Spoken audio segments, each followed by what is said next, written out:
that I will stand here in the sun. Fanya hapa, pana cheza na hiki.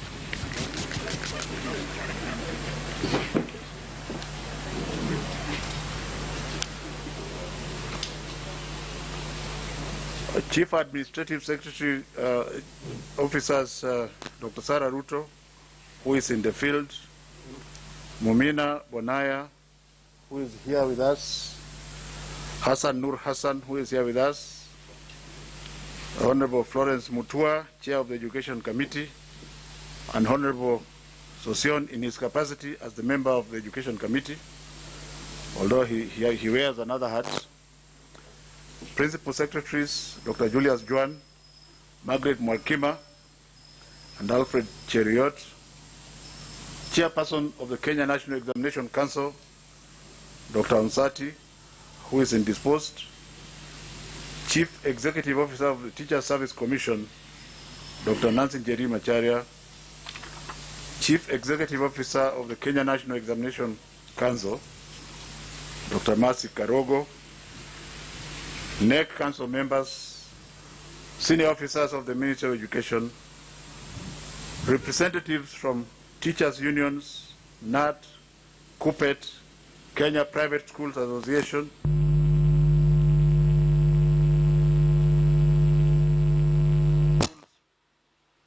members of the media, distinguished ladies and gentlemen.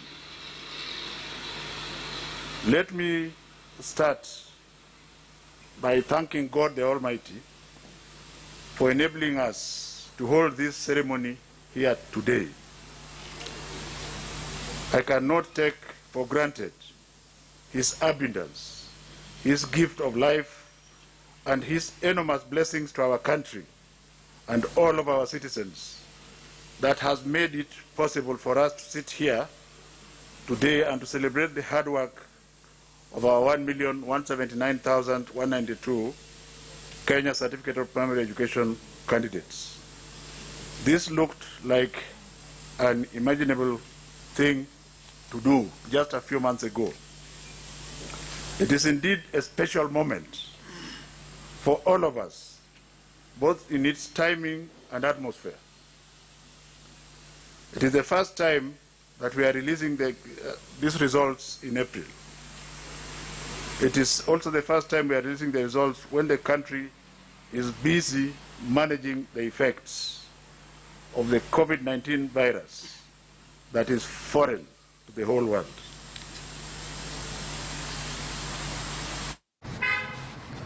When COVID-19 pandemic befell our beloved country in March of 2020, the education sector was completely disoriented. The future of our 15 million basic education learners seemed thrown deep into turmoil and confusion.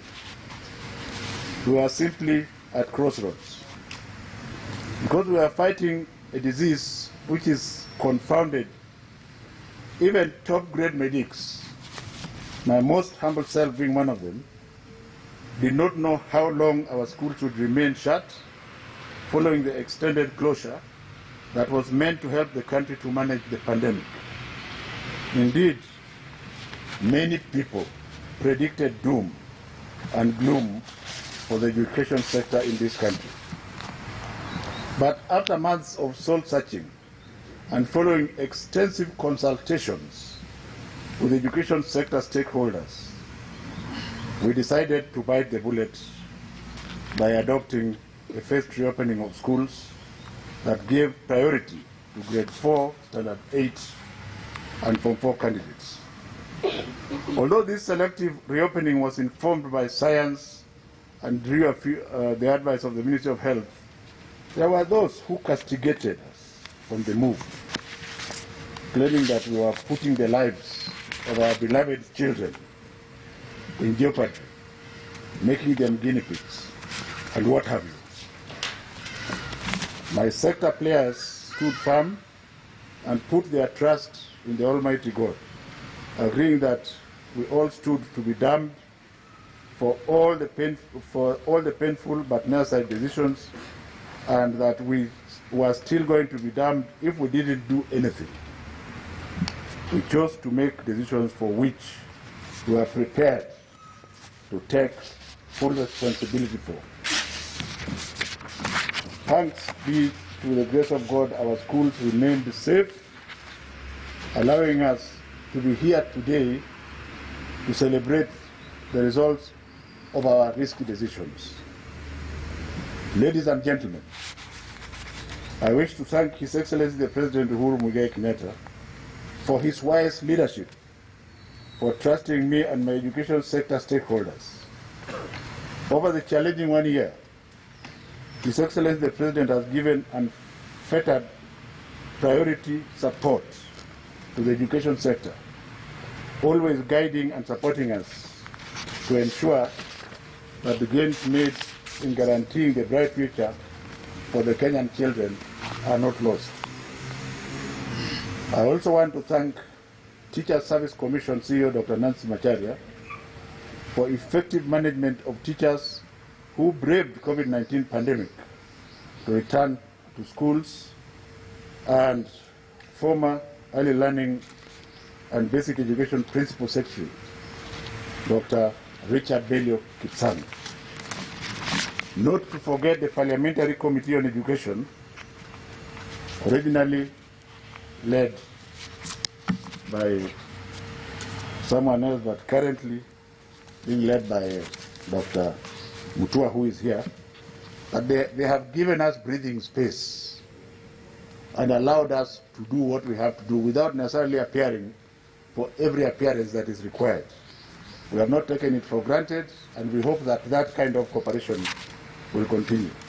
But at this stage, I want to become personal and to recognize my dear wife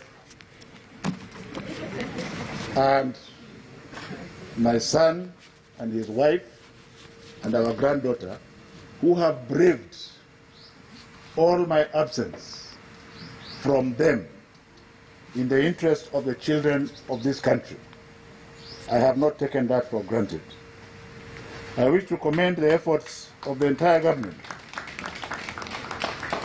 I wish to commend the efforts of the entire government officers who work under multi-agency examination monitoring team, anchored on the firm leadership of my colleagues at the Ministry of Interior and Coordination, headed by my friend and colleague, Dr. Fred Okengo Matiang'i, and the CSICT, Joe Mucheru. And I cannot but remember the late General Kaiseri, with whom we delivered this baby together many years ago. May his soul rest in peace. As far as the opening school for the third term is concerned, as part of our efforts to recover the lost time following the long closure due to COVID-19 last year, we reorganized dates for schools in a manner that would help us recover lost time. As a result, we are scheduled to open schools for third term on the 10th of May for classes, all classes except for grade 4 and Form 1. But there is a catch. We are hopeful that we will open as scheduled, although we continue to monitor the trends of the COVID-19 situation and the school's preparedness to adhere to the ministry's health guidelines. And in this regard, I am going to direct all our officers in the field to immediately embark in the reinspection and strengthening of the COVID-19 protocols as soon as the examination period is complete, is completed next week on Wednesday, so that we prepare the schools as they have been in the past. This morning, His Excellency the President has directed that all teachers and support staff in our schools be allowed to take COVID-19 vaccinations as part of the measures to ensure that our schools are safe from the virus. At this same time, the ministry will immediately start preparations to mount KCPE 2021 examinations. This means that as soon as we release these results, we are going to direct Kenya National Examination Council to start preparing tests that shall be administered later this year, flowing into early next year. So, performance of candidates in the 2020 KCPE examination. Many doomsday sayers predicted that candidates of 2020 KCPE examinations will perform dismally. Shetani ashindwe. The good news, however, is that the performance of the candidates in the 2020 KCPE examination is thoroughly commendable and has shown no remarkable difference from the performance in the past years. I wish once again to commend our dedicated teachers who worked very hard to prepare candidates for the examinations in the most difficult circumstances ever in our country. I also thank the government under His Excellency Uhuru Muigai Kenyatta for working with our development partners to avail Kenya shilling 1.1 billion COVID recovery fund, part of which enabled the Kenya National Examination Council to very quickly conduct an entry assessment test as soon as the children reopened.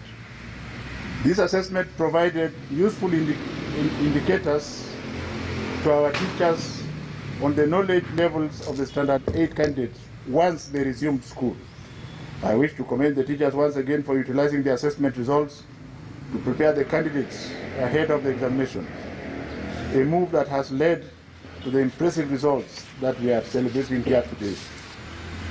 Indeed, ladies and gentlemen, we traversed the country during the monitoring exercise of the examination, and we came face to face with confident and cheerful children, all masked, who appeared to have been very well prepared.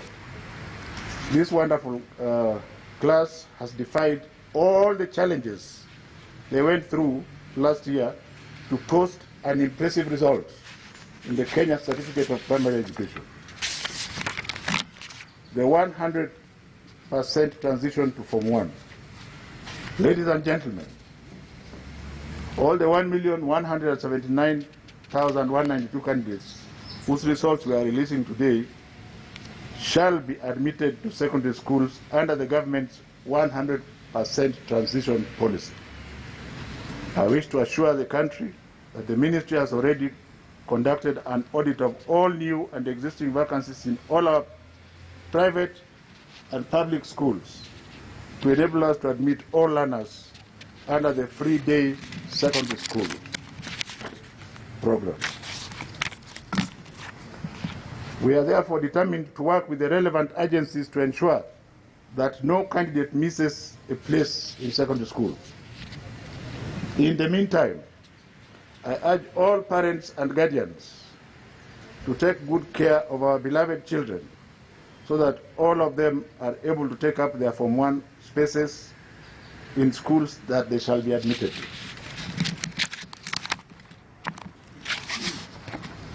The Form 1 selection exercise.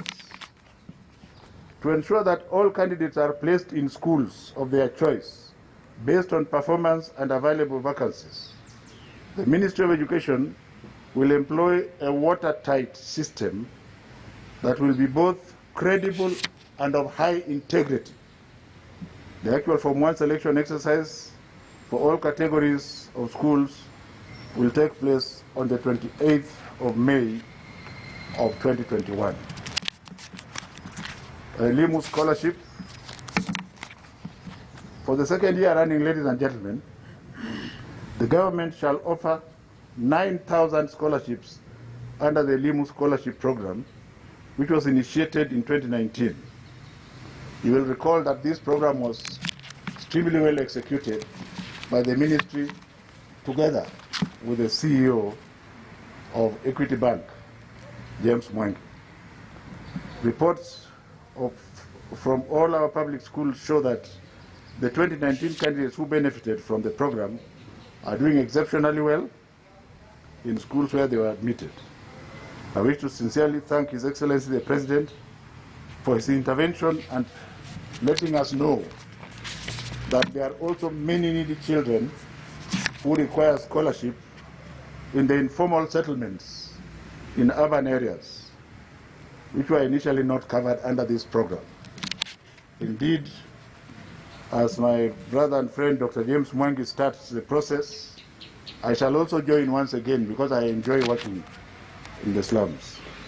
May I also take this opportunity to thank Equity Bank Management, led by Dr. James Mwangi, for working with the ministry effectively to manage the scholarship program.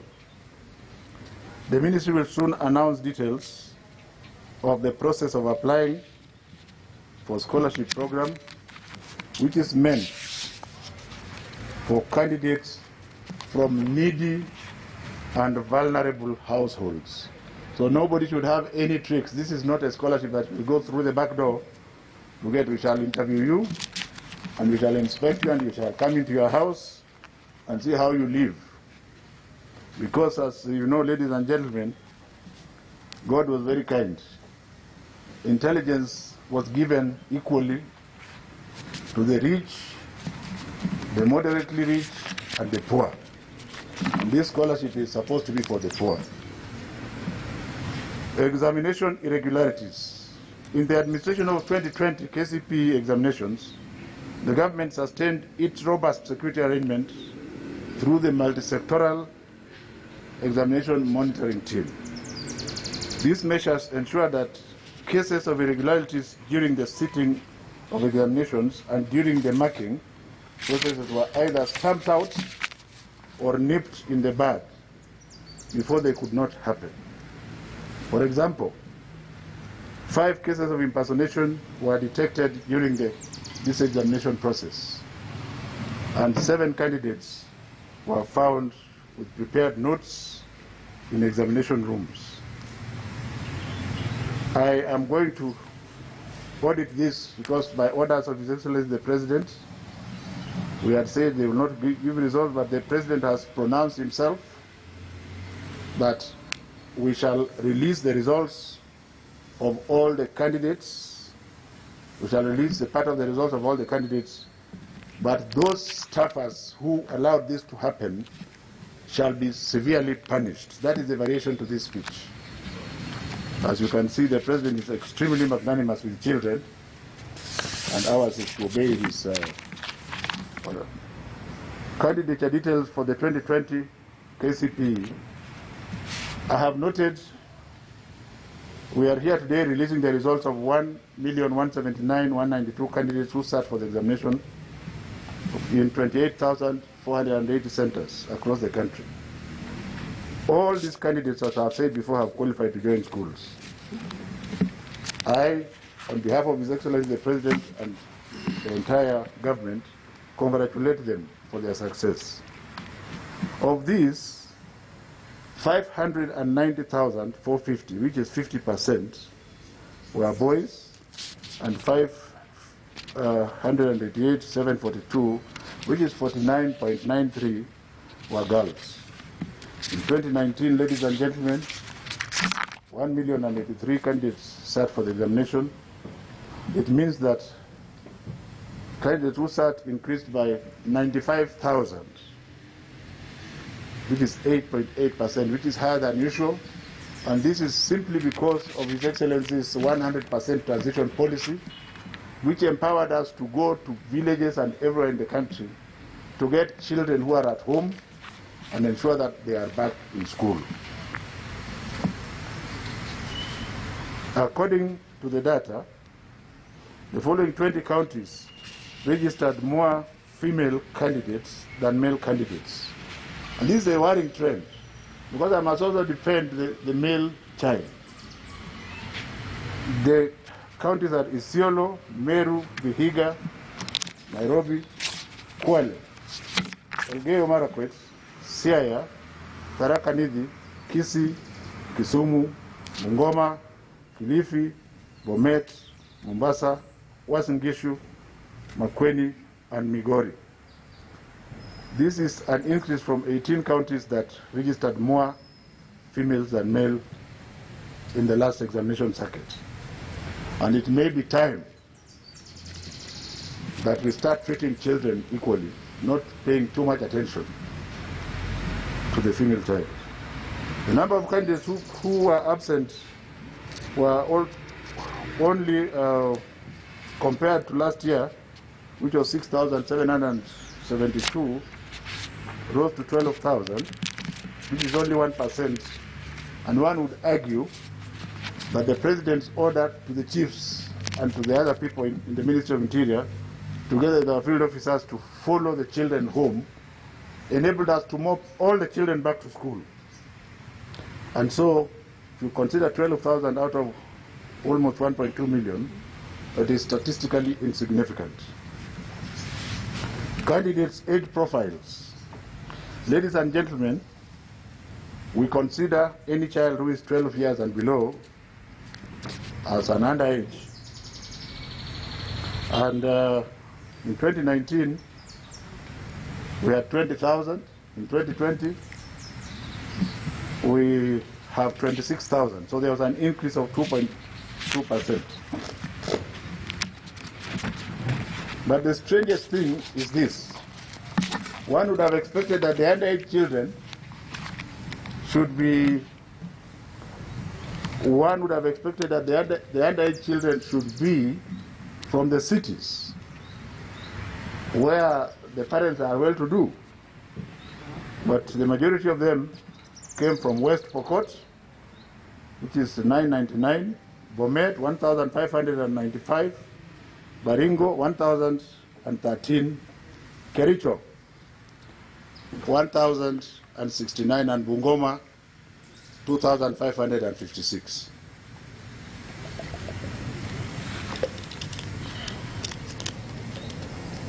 The highest number of candidates in this examination process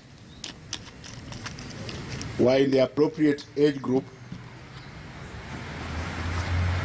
of 13 to 14 years and represented 806,720, representing 67.7%, a trend which has been replicated over the last 5 years. Ladies and gentlemen, the counties which had the highest number of cases who were over 19 years of age were Turkana with 3,062, Garissa with 1,680, Kwale 2,441, Kilifi with 3,672, and Busia 1,692. Performance of the candidates. Ladies and gentlemen, in the 2020 KCPE examination, the overall performance improved compared to 2019. Although the mark for the highest candidate dropped from 440 to 443 in 2020, the mean average performance and quality of grades of all candidates is higher. For example, whereas 1,393 candidates scored between 1 and 99 marks in 2019, that number went down to only 307 candidates for the 2020 KCPE examination. This was an indicator that most candidates scored better grades than previous year. In particular, I'm impressed that public schools have shown in the 2020 KCPE examination by scooping 10 out of 15 slots of the overall best 15 candidates. Additionally, the top 15 places, the female candidates have taken 8, including the first 3 overall slots.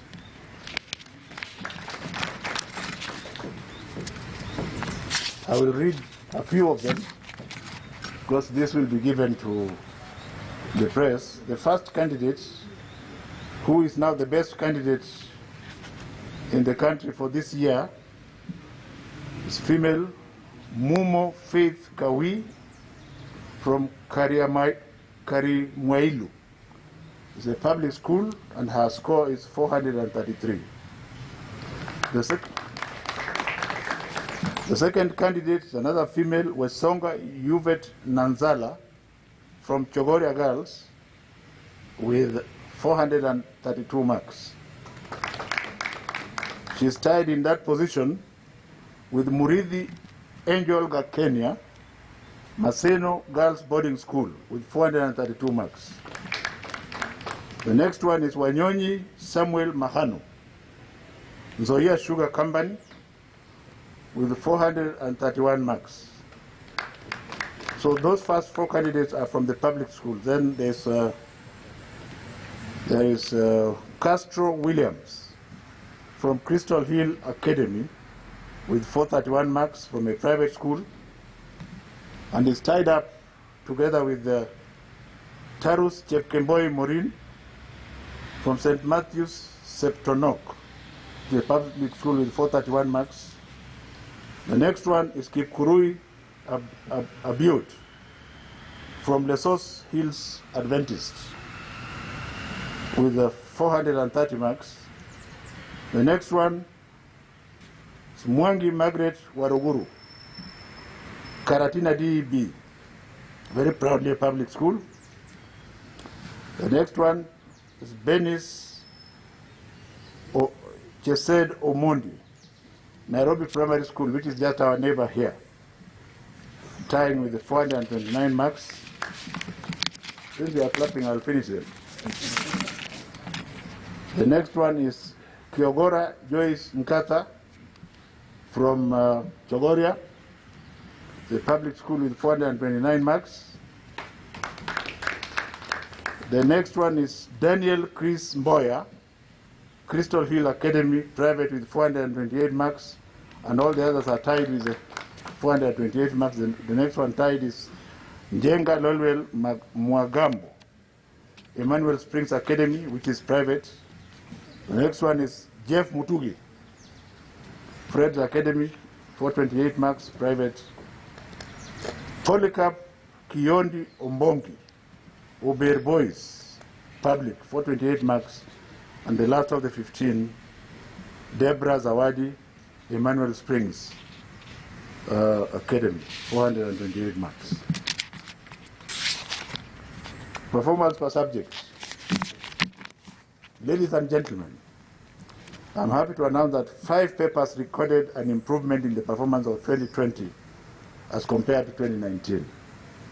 They are English composition, Kiswahili Lugha, Kenya Sign Language Objective, mathematics, which is thoroughly encouraging, and of course religious education, which can be Muslim, Hindu, or Christian.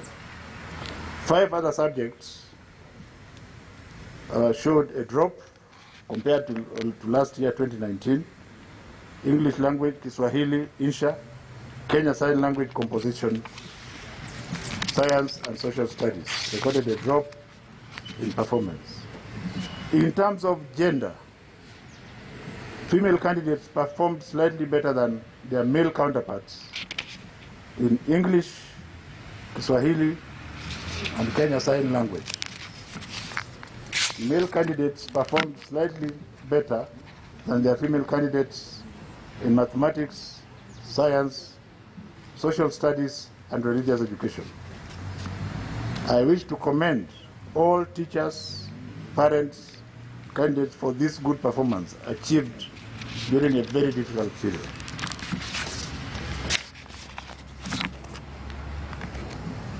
There is a timetable that I'm going to release to the press. I will not go through it, but I will say 1 or 2 things.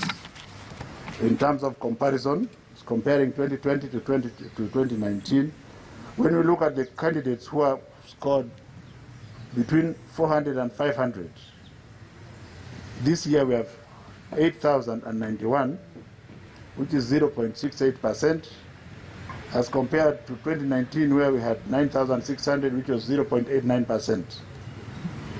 But the earth-shaking information is when you come to 300 to 399, this year we have a staggering 282,000, representing 23.67%, compared with the 2019, when we had only 223,000. Even of greater importance, ladies and gentlemen, 200 to 299 has 589,000, representing close to 50%, which is thoroughly commendable. This table will be given to you, and I don't think I should go through all of it. Our candidates with special needs. The Ministry and His Excellency the President remains totally committed to the dignity and total care of these children with special needs. And we assist them by adding them between 30 and 45 minutes when they are doing exams. The number of candidates with special needs this year, in the year 2020, was high, 2,675, when compared to 2019, when there were 2,407. The categories with the highest number of candidates with special needs in 2020 also are those with physical disabilities, which is 1,200, followed by those with hearing impairment and then seeing impairment. The highest SNE candidate is very competitive because the person scored 420 marks compared with the top candidate in 2019 who scored only 414. The improvement further underscores the fact that performance of 2020 was commendable and that SNE children, given a fair and conducive environment, can excel. Overall performance of SNE is as follows. 400 to 500, we had 9 of them. 300 to 399, we had 318.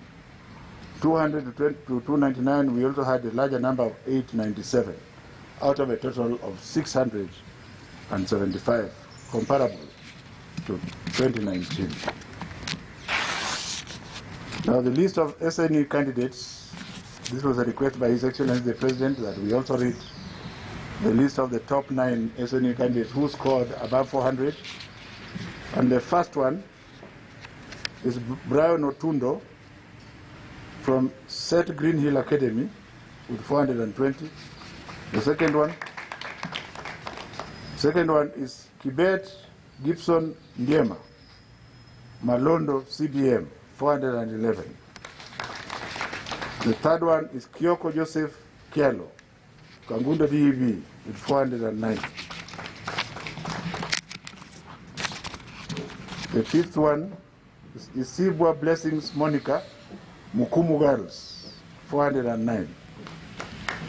Also jointly tied with 409 is Naomi Yvonne Omare, St. Luanga Njoro Catholic, 409. Number 6 is Joseph Muya Rita, Young Achievers School, 407. 7 is Frida Mahamoud Shurie, Young Muslim Academy, 405. Number 8, Fidel Odera Ouma, Kari DEB, 402. And finally, last but not least, Kaita Edgar Wilson, Lukuna School, Public, with 400 points. I particularly wish to mention a unique case of a candidate by the name Titus Musili from Kaunguni Primary School in Kitui County, whom I was informed had been sent home from school over flimsy grounds of going to look for lunch money. He ended up missing with the English composition paper. The government has intervened to ensure that justice has been given to this child, and the child will get his results along with the others. And I want to thank the media fraternity for ensuring that this detail was given to us on time. Assessing the 2021 Kenya Certificate of Primary Education results. Ladies and gentlemen, as is our tradition, KCPE examination results will be collected by respective schools from sub-county education offices. Candidates should therefore collect their results from their respective examination centers.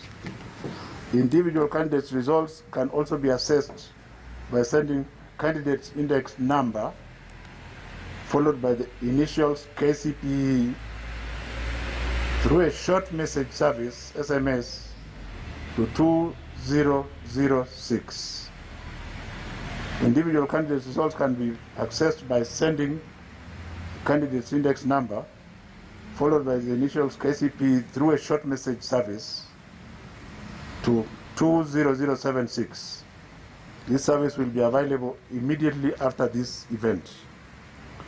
Head teachers will be required to download and print the online results slips for candidates in their schools and authenticate the same before they are released to the parents and guardians.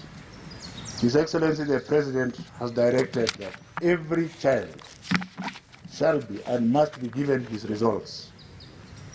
And if there are issues, the Ministry of Education headquarters is there. Let us deal with them. First of all, give the child the results, then come and tell us what the problem is.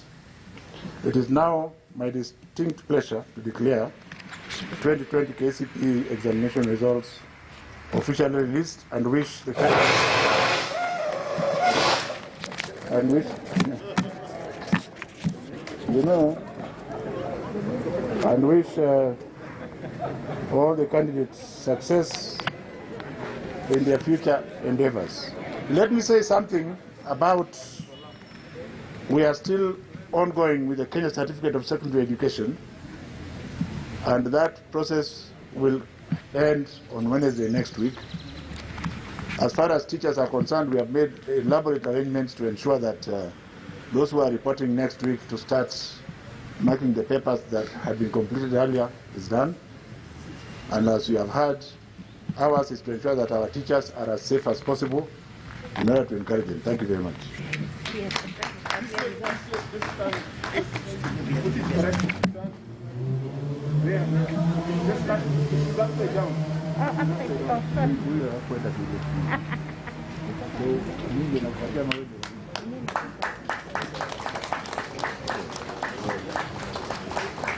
Okay. Thank you very much. There is no handshake this time.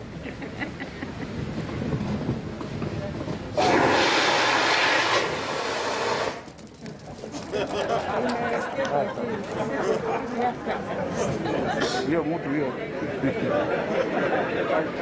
Keleti.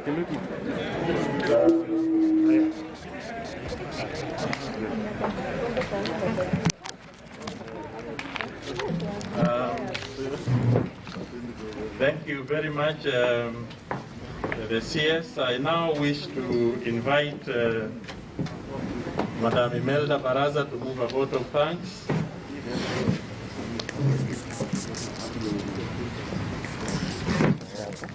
Thank you very much, our Master of Ceremony, our CS. Allow me at this point to move a vote of thanks, and I will begin off by thanking the Almighty God for having given us the grace and having given us life to have a successful administration of the Kenya Certificate of Primary Education.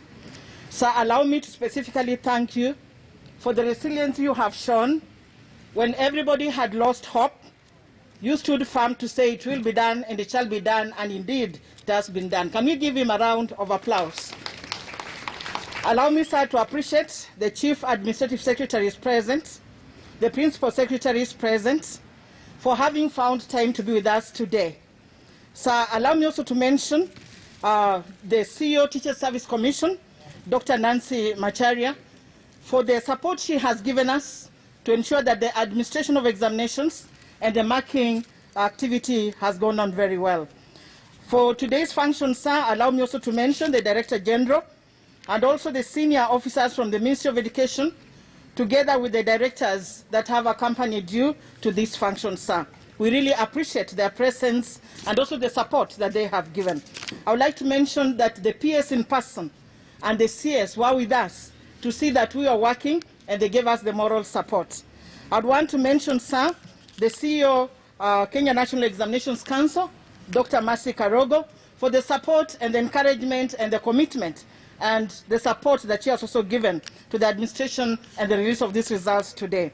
Allow me to also appreciate the presence of our council members for the support and also creating this occasion today and making it a success to be here.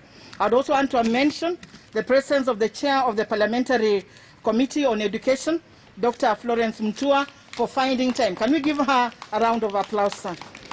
Thank you.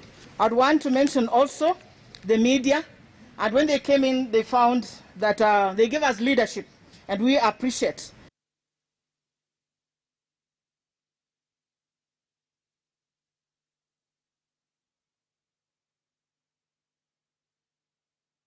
Activity. Allow me, sir, to mention the next staff present for the support they have given and their presence here today. They are a committed staff, and we really appreciate their presence here. With that, may I also say, may God bless you as you travel to different directions. And I want to also congratulate the KCPE candidates for the job well done. Thank you, sir, and we wish you well. Thank you. Thank you, Madam Imelda Baraza. She's talked of God blessing. Well, that is the Kenya Certificate of Primary Education results for the year 2020, which was conducted actually on March 22nd to 24th. The results are out. It took 9 days to mark the multiple answers questions and 10 days in Swahili. And performance overall has improved. Let's take a look at the top candidates. Number 1, topping the country is Mumo Faith with 433 marks. Then we have Wesonga Nanzala following, tying together with Murithi Angel with 432 marks. Then we have Wanyonyi Samuel with 431 marks. And at position 5, we have Castro William with 431 marks. Congratulations to these students for performing very well. Moving on swiftly to number 6, we have Tarush Maureen with 431 marks. Then Kipkurui with 430 marks. Mwangi Margaret with 430 marks as well. Then you have Dennis Omondi with 429 marks. And closing the top 10 list is Kiogoro Joyce with 429 marks. Those are the results, top performers when it comes to matters KCPE in our country. This particular set of exams were held in a very actually twisted conditions. We understand the pandemic interrupted the education sector highly, hugely. And these students, the performance becoming better compared to 2019. It is actually a shocker to many people because that has gone against the trend. So what happened differently? This will be analyzed in details later on. But we understand that not only top 10, but we also have the rest as we go on. Number 11 in the country, we have Daniel Mboya with 428 marks. And this is a mark that is shared by a number of people, including Jenga Mwangambo, Jeff Mutungi, Polycarp Kioni, and Debra Zawadi with 428 marks. Remember that the top performer in the country is none other than